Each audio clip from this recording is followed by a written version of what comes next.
Hello friends, आज हम बात करेंगे GLP-1 एगोनिस्ट जो कि मैजिकल ड्रग है वेट लॉस के लिए और डायबिटीज़ को कंट्रोल करने के लिए। ये दवा या इंजेक्शन को यूज़ करने के टाइम क्या क्या प्रिकॉशंस आपको रखने हैं, क्या क्या चीज़ों का आपको ध्यान रखना है, छोटी बड़ी बातों पर आज हम बात करेंगे। ओवरऑल ये काफ़ी एक्सपेंसिव इंजेक्शन आते हैं आज के डेट में, मैजिकली काम करते हैं लेकिन एक्सपेंसिव हैं। तो ये इंजेक्शन को यूज़ करते समय कुछ इंपॉर्टेंट बातों का यदि आप ध्यान रखेंगे तो यूज़ करना ज़्यादा सेफ, ज़्यादा इफेक्टिव हो जाएगा। आज का टॉपिक है precautions while using GLP-1 agonist injections. Topic पर जाने से पहले जो लोग हमारे चैनल पर नए हैं उन्हें रिक्वेस्ट करूंगा कि चैनल को सब्सक्राइब करें। हमारे चैनल का पर्पज़ है हेल्थ एजुकेशन के द्वारा आपको हेल्दी बनाना और इस मिशन में आप हमारे सहभागी बन सकते हैं। चैनल को सब्सक्राइब करके हमारे सर्वेस बताते हैं कि चैनल को देखने वाले 80 से 85% लोग वीडियोस को देखते ज़रूर है लेकिन चैनल को सब्सक्राइब अभी तक नहीं किया है। आपका ये छोटा 1-2 सेकंड में हो जाने वाला स्टेप हमारे चैनल को बहुत बूस्ट करता है और इसकी रीच बढ़ाता है। ज़्यादा से ज़्यादा लोगों तक ये हेल्थ के मैसेज को पहुंचाने में हमारी मदद करता है, इसलिए थोड़ा सा टाइम निकाल के हमारे लिए योगदान ज़रूर करें। टॉपिक के दौरान कुछ इंटरेस्टिंग साइंटिफिक फैक्ट्स, कुछ प्रैक्टिकल बातें और कुछ साइंटिफिक स्टडीज़ के बारे में भी बताऊंगा। हमारा इस मामले में क्या ओपिनियन है ये भी बताऊंगा, इसलिए बने रहिए हमारे साथ एंड तक।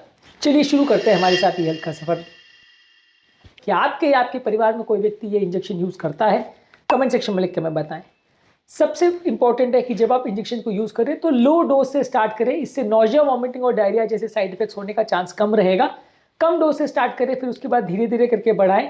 ग्रेजुअल टाइट्रेशन करके धीरे धीरे करके अगर आप डोज को बढ़ाते हैं तो बॉडी को एडजस्ट करने में थोड़ा टाइम ज़्यादा मिलता है, साइड इफेक्ट्स होने का चांस थोड़ा कम रहता है। इसके अलावा अगर आप ये इंजेक्शन को बाकी मेडिसिन के साथ जो कि डायबिटीज़ के लिए दी जाती है उनके साथ यूज़ कर रहे हैं, खासकर इंसुलिन के साथ या सल्फोनाइल यूरिया जो कि शुगर बहुत ज़्यादा कम करने वाली मेडिसिन है उसके साथ प्रयोग कर रहे हैं, तो शुगर लेवल्स को मॉनिटर करते रहिए। ये इंजेक्शन के साथ प्रॉब्लम ये है कि कई बार जैसे जैसे वजन कम होता है आपका शुगर लेवल्स बहुत जल्दी कम हो सकता है, इसलिए आपको ध्यान रखने की ज़रूरत है कि इंजेक्शन के साथ आपका शुगर लेवल बहुत ज़्यादा कम तो नहीं हो रहा है। इसके अलावा आपको खाने पीने का थोड़ा ध्यान रखना है कि ओवर ईटिंग मत करिए, क्योंकि ये इंजेक्शन आपका पेट खाली होने के टाइम को बढ़ाता है। खाना आपके पेट में ज़्यादा टाइम तक रहेगा, इसके लिए आपको ओवर ईटिंग नहीं करना है। आप बहुत ज़्यादा ओवर ईटिंग करोगे तो ब्लोटिंग गैस का प्रॉब्लम ज़्यादा होगा। आप अगर हाई फैटी मील्स बहुत ज़्यादा खाओगे तो इसके बाद आपको पेट ज़्यादा देर तक खराब लगेगा, इसलिए छोटी मात्रा में ही खाना खाएं। पानी ज़्यादा मात्रा में पीजिए, ये फूड के डाइजेशन में हेल्प करेगा। और जब आप खाना खा रहे हो तो स्लोली खाना खाएं, क्योंकि आप इंजेक्शन ले रहे हो तो इसलिए आपको कोशिश करनी है कि आपको ओवर ईटिंग नहीं करनी है, नहीं तो कई बार पेट आपको गड़बड़ लगेगा, आपको यूज़ करने में दिक्कत ज़्यादा आएगी। और इसके अलावा आपको ओवरऑल जो वजन कम करने का जो पर्सपेक्टिव है वो भी कंपेरेटिवली उतना अच्छा नहीं होगा यदि आप ओवर ईटिंग करोगे तो, क्योंकि इंजेक्शन का बेसिक पर्पज़ ये है कि आप जल्दी भूख आपकी शांत हो जाए और आप कम खाएं, और यदि आप ओवर ईटिंग कर लेते हो तो वो पर्पज़ डिफीट हो जाता है। इस इंजेक्शन के साथ कुछ लोग को पैनक्रेटाइटिस का प्रॉब्लम, कुछ लोग को किडनी प्रॉब्लम और कुछ लोग को सीवियर डिहाइड्रेशन का रिस्क रहता है, इसीलिए आपको इसका भी थोड़ा ध्यान रखना है। हालांकि किडनी डिजीज जो है ज़्यादातर सेमाग्लूटाइड के साथ नहीं, एक्जेनेटाइड के साथ ज़्यादा देखने को मिला था। रेयर केसेस में किसी किसी व्यक्ति को मेडुलरी कार्सिनोमा थायराइड का हो सकता है, पर ये बहुत रेयर बीमारी है।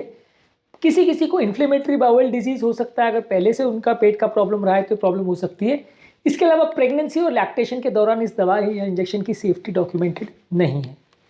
इंजेक्शन को यूज़ करने के लिए हर हफ्ते में सेम टाइम सेम डे पे इसको यूज़ करिए, क्योंकि हर हफ्ते में एक बार इसको यूज़ करना रहता है। इंजेक्शन साइड्स को रोटेट करिए, कभी पेट पर, कभी थाई पर और कभी अपर आर्म में आप इसको लगा सकते हैं। इसके अलावा जो इसका सिरिंज है वो नॉर्मली तो प्री मिक्स सिरिंज में आता है, पर उसको दूसरे सिरिंजेस या इंजेक्शन या मेडिसिन के साथ मिक्स मत करिए। सेम सिरिंज में बाकी दवाइयों को मिक्स करेंगे तो प्रॉब्लम्स हो सकती है, उतना इफेक्ट ना ऐसा हो सकता है। यदि आप मेडिसिन का वीकली डोज को मिस कर देते तो उसको अगले 4 दिन के अंदर ले लीजिए, नहीं तो फिर आप उस हफ्ते का डोज को मिस कर दीजिए, उसके बाद अपने शेड्यूल को फॉलो करिए। इस मामले में अगर आपका ज़्यादा डेज का मिस हो जाता है तो एक डोज को आप मिस करके उसके बाद चालू कर सकते हैं, पर ओवरऑल आपको ध्यान रखना है कि इंजेक्शन हर हफ्ते सेम टाइम पे सेम डेट पे अगर लेंगे तो ज़्यादा अच्छा है।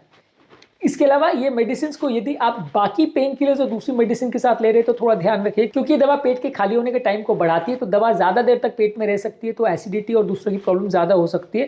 तो बाकी दवाओं के साथ इस दवा का थोड़ा इंट्रैक्शन हो सकता है, इस पर ध्यान रखने की ज़रूरत है। इस दवा के साथ यदि आप बाकी ओरल टैबलेट्स ले रहे हैं तो कम टैबलेट्स लीजिए और 1-2 घंटे का गैप लेके रखिए तो ज़्यादा अच्छा है।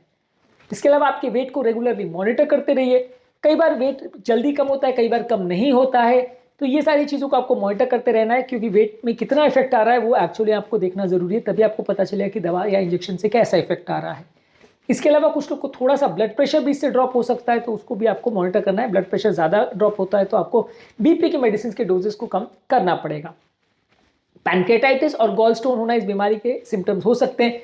इनके लक्षणों के बारे में जानना जरूरी है। इनके लक्षणों पर हमने ऑलरेडी अलग से वीडियोस किए हैं जो कि आप हमारे चैनल पर देख सकते हैं।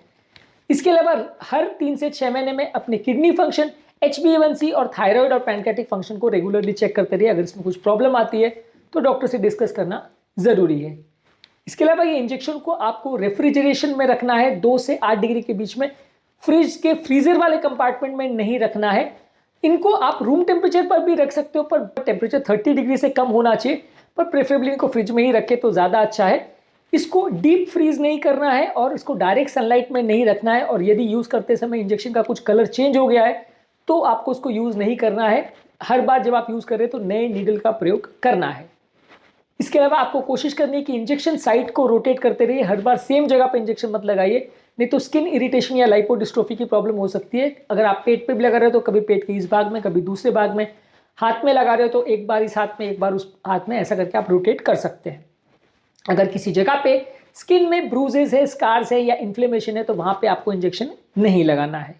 इसके अलावा यदि आप इंजेक्शन का डोज मिस कर देते हो तो एक बार में डबल डोज नहीं लेना है, नहीं तो वो प्रॉब्लम कर सकता है। इसके अलावा अक्यूट इलनेस अगर कोई हो, जैसे कि वॉमिटिंग हो, डिहाइड्रेशन हो, कोई सर्जरी अगर हुई हो तो टेम्परली इंजेक्शन के डोज को कम कर दीजिए, नहीं तो किडनी फंक्शन में प्रॉब्लम आ सकती है।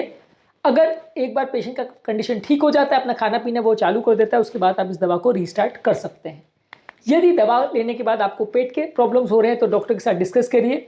दवा लेने के साथ सोडा वाले ड्रिंक्स, तीखा खाना और अल्कोहल का प्रयोग मत करिए, नहीं तो नौजिया वॉमिटिंग का प्रॉब्लम ज़्यादा हो सकता है। ज़्यादातर पेट के प्रॉब्लम्स जो है वो पहले 2-3 हफ्ते में ही ज़्यादा होते हैं, इसलिए इसका आपको ध्यान रखना है। कुछ टाइम के बाद प्रॉब्लम्स अपने आप चली जाती है, पर अगर प्रॉब्लम ज़्यादा हो रही है तो आपके डॉक्टर के साथ या गैस्ट्रोएंटरोलॉजिस्ट के साथ डिस्कस कर सकते हैं। इसके अलावा कई बार लोग पानी पीना भूल जाते हैं, डिहाइड्रेशन होने का रिस्क बढ़ जाता है क्योंकि लोगों को भूख नहीं लगती, वो पानी नहीं पीते। तो पानी, प्यास नहीं भी लगे तो भी 2 से 3 लीटर पानी पीना है। अगर किसी व्यक्ति का बहुत रैपिड वेट लॉस हो रहा है, यानी 1 kg पर वीक से ज़्यादा वेट लॉस हो रहा है, तो ऐसे व्यक्ति को पित्ताशय यानी गॉल ब्लैडर में पथरी होने का चांस ज़्यादा है, तो उसका मॉनिटरिंग आपको करना है। यदि कोई व्यक्ति अंडर वेट है और उसका BMI 20 kg पर मीटर स्क्वायर से कम है, या किसी को ईटिंग डिसऑर्डर है, साइकोलॉजिकल प्रॉब्लम है, तो वहां पे इसका प्रयोग नहीं करना है इस इंजेक्शन का। इसके अलावा अगर आप दूसरे मेडिसिन जैसे वारफरिन, ओरल कॉन्ट्रासेप्टिव्स या दूसरे मेडिसिन के साथ अगर इसका यूज कर रहे हैं तो आपको दवाओं के इंटरेक्शन पर ध्यान देने की आवश्यकता है। अगर किसी व्यक्ति को टाइप 1 डायबिटीज है, यानी जहां इंसुलिन की कमी होती है, तो वहां पे इसका प्रयोग नहीं करना है। अगर शुगर लेवल्स बहुत ज़्यादा है और डायबिटिक कीटोएसिडोसिस है तो वहां पे भी इसका इंजेक्शन का प्रयोग नहीं करना है। इसके अलावा हर मंथली अपने डॉक्टर के साथ फॉलोअप करिए, ये देखने के लिए आपका वेट का ट्रेंड कैसा है, किडनी का फंक्शन कैसा है, दवा इंजेक्शन आप टॉलरेट कर रहे हो कि नहीं। बाकी दवाओं को एडजस्ट करने की ज़रूरत है नहीं, इसके लिए हर महीने अपने डॉक्टर को ज़रूर दिखाते रहिए। जब आप ट्रैवल पर जा रहे हो तो एक कूल पाउच में लेके जाइए ट्रैवल करने के दौरान, क्योंकि ये ट्रैवल करने के दौरान इसको अगर सनलाइट का एक्सपोजर वगैरह होता है तो ख़राब हो सकता है। यूजुअली एयरक्राफ्ट में कई बार फ्रीजिंग का चांस रहता है, तो चेक इन बैगेज में इसको मत रखिए। आपके जो केबिन बैगेज है उसमें ले जा सकते हैं। चेक इन बैगेज में कई बार फ्रीजिंग होने का चांस है तो इंजेक्शन खराब हो सकता है, तो इसलिए हमेशा उसको अपने केबिन बैगेज में एयरक्राफ्ट में लेके जाएं तो ज़्यादा अच्छा है। यदि इंजेक्शन यूज करने के बाद किसी को सीवियर पेन हो रहा है पेट में, या किसी को पैनक्रेटाइटिस के साइन हो रहे हैं, वॉमिटिंग, डिहाइड्रेशन हो रहा है, एलर्जिक रिएक्शन हो रहे हैं, या थायराइड में कुछ प्रॉब्लम आ रही है, तो इंजेक्शन को स्टॉप करके अपने डॉक्टर के साथ डिस्कस करिए। इसके अलावा इंजेक्शन को यूज करने के लिए क्या टेक्निक है और इंजेक्शन को कैसे डायल करते हैं, ये सारी चीज़ों पर हमारे चैनल पर ऑलरेडी वीडियो है, इसको जरूर देख लीजिएगा। उम्मीद करूंगा कि आज के टॉपिक में कुछ नई बातें जानने को मिली होगी। जो लोग हमारे चैनल पर नए हैं उन्हें रिक्वेस्ट करूंगा कि चैनल को सब्सक्राइब करें। हमारे चैनल का पर्पज़ है हेल्थ एजुकेशन के द्वारा लोगों को हेल्दी बनाना, और इस मिशन में आप हमारे सहभागी बन सकते हैं चैनल को सब्सक्राइब करके। हमारे चैनल का रिव्यू बताता है कि चैनल को देखने वाले 80-85% लोगों ने चैनल को अब तक सब्सक्राइब नहीं किया, इसलिए चैनल को सब्सक्राइब करके हमारे चैनल को प्रमोट करिए ताकि ये कंटेंट ज़्यादा से ज़्यादा लोगों तक पहुँच सके और ज़्यादा लोगों की मदद हो सके। आपके कमेंट्स हमें बताने में मदद करते हैं कि आपको हमारा कंटेंट कैसा लग रहा है, इसलिए वीडियोज़ को देखते रहिए, कमेंट करते रहिए और हेल्थ के सफ़र में हमारे साथ आगे बढ़ते रहिए। Thank you.